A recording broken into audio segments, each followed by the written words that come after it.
Bikin custom software, udah makan banyak biaya dan waktu, ternyata boncos, nggak bisa dipakai. Terus programmernya udah pindah kerjaan. Kami dari Sinarsoft, lebih dari 18 tahun membantu para pebisnis sukses dengan software kami, akan berbagi tips seputar sistem dan bisnis. Oke, video kali ini agak panjang, tapi akan sangat berguna untuk Anda yang ingin atau sedang membuat custom software. So, tonton terus karena sudah banyak pengusaha rugi ratusan juta gara-gara tidak tahu hal-hal berikut ini. Custom software itu memang seharusnya mahal. Kalau dapat murah ya kita harus pikir dulu. Gambaran kasar aja. Untuk satu tim yang isi 5 orang, kalau gaji masing-masing programmernya let's say 6 juta, berarti 1 bulan 30 juta. Kalau proyeknya 6 bulan, berarti 6 kali 30, 180 juta. Itu baru gaji programmer saja ya. Belum yang lain-lain seperti tester, UI designer, data architect, project manager, dan lain-lain. Seperti akuntan kalau buat software accounting. Dan perlu diingat, gaji programmer segitu itu belum terlalu pengalaman. Jadi kalau Anda ingin buat software yang kompleks ya kemungkinan akan bermasalah. Tentu biaya ini bervariasi ya di tiap daerah dan seberapa kompleks proyeknya. Tapi secara umum kalau kita buat custom software untuk bisnis dan dapat tawaran cuma 100-200 juta atau bahkan di bawahnya, ya sebaiknya kita pikir-pikir lagi.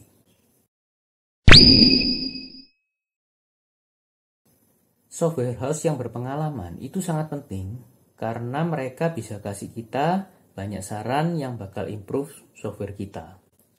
Biar nanti jadi sangat cocok dan bisa ningkatin efisiensi bisnis exponentially. Selain itu, pengalaman juga akan minimize bug, error, atau masalah-masalah lain yang nantinya bakal kita hadapi.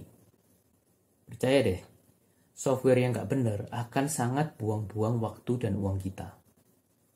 Dan inilah sebenarnya rahasia kenapa klien-klien Sinarsoft bisnisnya bisa pada terbang tinggi setelah pakai software kami.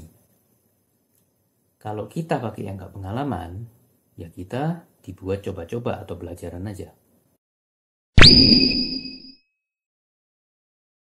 Bedanya beli custom software dengan barang lain, itu kalau barang lain, walaupun ada yang salah masih bisa dipakai. Beli tas salah warna masih bisa dipakai, tinggal cocokin bajunya aja. Makanan salah beli, most likely masih bisa kita makan, walaupun kurang enak. Atau dibungkus, dikasih keluarga. Mobil salah beli, masih bisa dipakai jalan-jalan, ngantor, dan lain-lain. Rumah salah ukuran kamar, masih bisa dipakai, walaupun sedikit gak nyaman. Nah, tapi kalau custom software kita salah, gak bisa dipakai, sama sekali. Gak percaya? Paling simple, kalau programnya sering error nih. Nah, kerjaan kita kan malah terhambat kan? Customer nggak terlayani, kita malah rugi. Rugi dong! Yang bener aja. Nah, yang lebih fatal itu namanya bug. Atau ada salah coding, salah logic. Misal nih, saat coding untuk penjualan, debit dan kreditnya terbalik. Barang dijual, stok malah dimasukin debit, piutang malah dimasukin kredit. Awal-awal pakai kita itu nggak akan sadar. Karena bisa diinput, nggak ada error, neraca juga balance.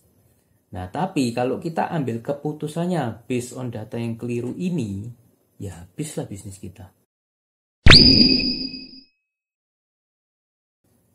Jumlah software house di Indonesia yang fokus melayani pembuatan custom software dan berdiri sudah lebih dari 5 tahun itu nggak banyak. Apalagi yang 10 tahun, sangat-sangat sedikit. Apalagi yang sudah lebih dari 18 tahun. Bisa dihitung jari.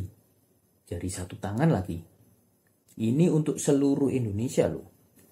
Nah, kalau kita pakai software house yang berdirinya belum lama, belum established, besar kemungkinan nanti saat kita ada masalah, entah perlu pengembangan atau apalah itu, nggak bisa. Karena mereka sudah nggak kerja itu lagi. Kalaupun Anda beli beserta source code-nya, akan sangat susah untuk software house lain itu meneruskan kode tersebut. Bahkan nggak jarang ya, jauh lebih mudah dan murah untuk membuat ulang dari nol daripada modify dari yang ada.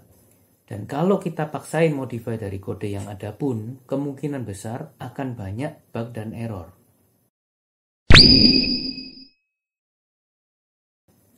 Di Sinarsoft, kami udah ribuan kali dengar kasus pebisnis membuat custom software, lalu ada masalah, dan programmer atau softwarenya house-nya ini tidak mau tanggung jawab, atau sudah ganti pekerjaan. So, kalau kita ingin buat custom software, harus dengan mindset kita bakal pakai ini seumur hidup. Ini bakal jadi jantung perusahaan kita. Ini bakal jadi istri buat bisnis kita yang harus bisa support seumur hidup. Karena seperti yang sudah dijelaskan tadi, kalau tidak sesuai, software itu tidak bisa dipakai. Tidak ada gunanya sama sekali. Kalau kita paksain pakai pun, bukannya naikin efisiensi, malah akan ngerusak bisnis kita.